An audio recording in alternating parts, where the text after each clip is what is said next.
안녕하십니까.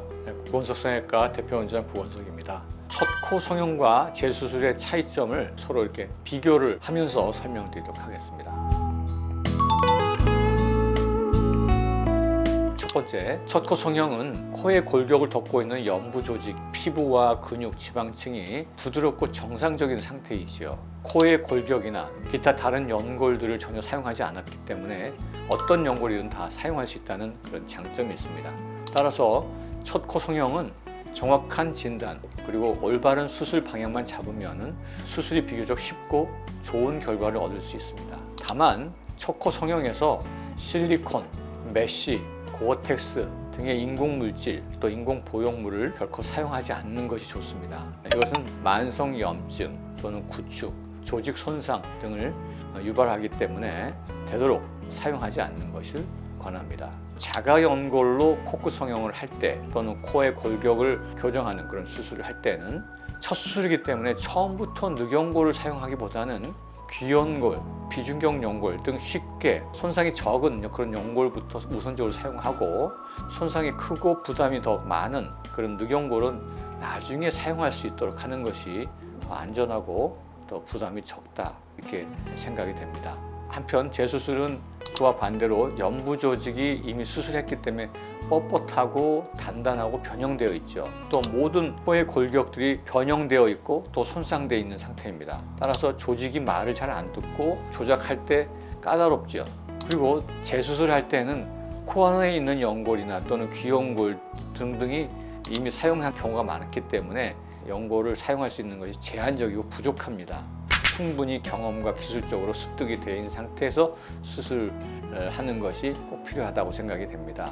다음으로 또 주의할 점들은 뭐냐면 이전 수술로 인해서 급성염증이 발생했거나 분비물이 많이 나오면은 연골 이식을 하면서 재수술을 하는 것보다는 제거 수술만 먼저 해서 염증을 다 가라앉힌 다음에 재수술을 하는 것을 권하고요. 급성이 아니고 만성염증이라고 판단이 되면 인공보형물 쓰지 않고 자가조직만 이용해서 수술을 하면 제거와 재수술을 동시에 할 수가 있습니다.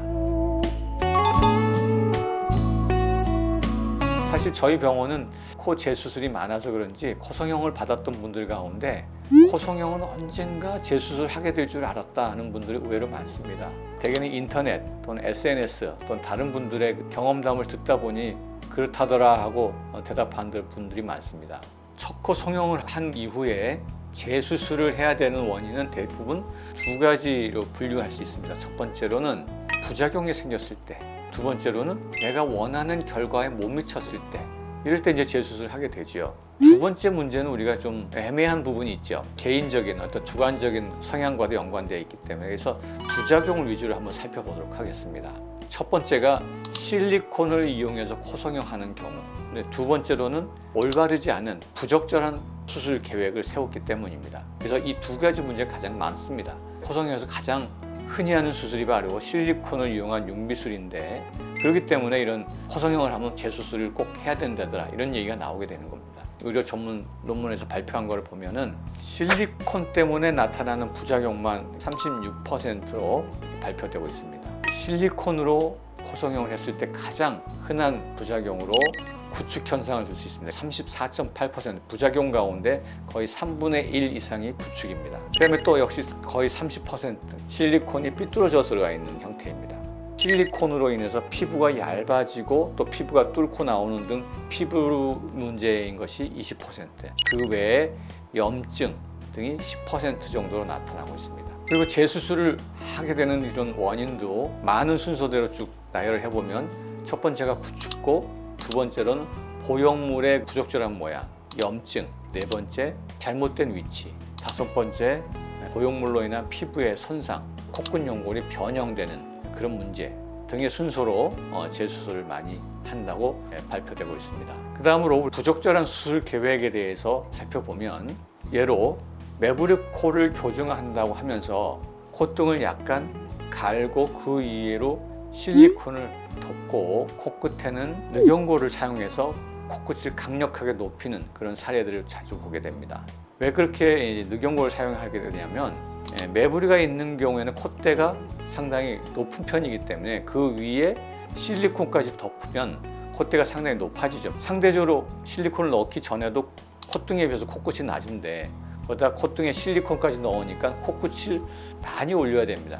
매브리코에서 실리콘을 사용했다 그러면 이건 굉장히 좋지 않은 그런 방법이라고 생각이 됩니다. 또 뭉툭한 코끝을 오똑하고 날씬하게 하려고 코끝 연골을 지나치게 모아주거나 연부 조직을 다듬어내면 피부가 수축하고 또 연골이 찝힌 모양이 되면서 찝힌 코끝, 콧구멍이 들린 모양, 또 세모 콧구멍, 외측 밸브가 무너져가지고 숨 들이마실 때마다 좁아져서 숨쉬기가 굉장히 불편합니다.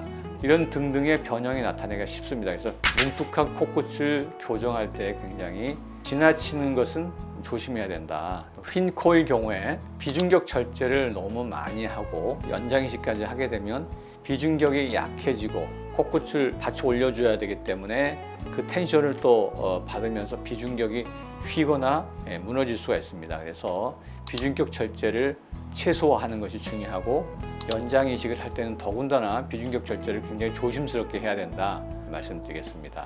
지나친 의욕적인 수술을 할 때는 부작용이나 결과가 못 미치는 경우가 많아서 재수술로 가는 그런 사례들을 자주 보게 됩니다. 이런 부작용으로 인한 재수술을 예방할 수 있는 코성형 방법은 무엇일까? 실리콘, 매드포와 메쉬, 고어텍스 등 인공물질을 코성형에 사용하지 않는 것이 첫 번째로 중요한 그런 사안입니다. 두 번째로는 늑연골을 이용해서 비중격 연장이식 또는 비주지지대로 사용함으로써 코끝을 지나치게 높이다 보면 코끝의 텐션을 받게 되고 그로 인해서 비중격에 또한 무리를 주게 됩니다. 그래서 비중격의 어떤 또 손상이나 휨 또는 변형을 주게 될 수 있습니다. 코끝의 높이를 올리기 위해서 코끝 연골 위에 귀연골이나 비중격 연골 등을 여러 겹으로 얹어주는 방식은 피하는 것이 좋습니다. 또 코끝 연골을 모아주기 위해서 지나치게 뾰족하게 묶지 않는 것이 좋다. 지나치게 묶다 보면 코끝이 찝힌 코끝이 되고 세모 콧구멍이 나오기 쉽기 때문입니다. 주의할 점은 여러 번의 수술로 인해서 피부 손상이 심한 경우에 혈액순환이 안 되기 때문에 재수술을 너무 공격적으로 하다 보면 피부 괴사가 나타나거나 과도한 흉터가 남을 수 있으므로 피부의 건강 상태를 굉장히 유심히 살펴봐야 되고 여기에는 굉장히 경험이 많이 필요하다 이렇게 말씀드릴 수 있겠습니다. 그 외에도 비중격 연골의 상태를 면밀하게 점검해서 충분히 남아 있는지 이게 또 뭐 약하지는 않는지 또 휘진 않았는지 또 안장코가 돼 있지 않을까 하는 정도의 상태를 충분히 진찰을 통해서 확인하고 수술에 임해야 되겠습니다. 급성염증이 있을 때는 재수술을 할 것이 아니라 제거 수술만 먼저 해야 된다 하는 것을 다시 한번 유념해야 되겠고요. 재수술의 수술 시기와 방법은 이전 수술, 마지막 수술 후에 최소한 6개월 이후에 하는 것이 좋으나 6개월이 돼도 조직이 아직 뻣뻣하고 단단하고 수술하기 좋지 않으면 좀 더 미루는 것이 좋습니다. 수술 시기는 유연하게 정할 수 있다 이렇게 말씀드릴 수 있겠습니다. 그리고 재수술은 조직의 변형과 손상이 심하므로 실리콘이나 다른 인공물질 또다시 사용을 해서는 안 되고요. 정상적인 코의 구조를 만들어주는 재건의 목적으로 접근하는 것이 매우 중요합니다.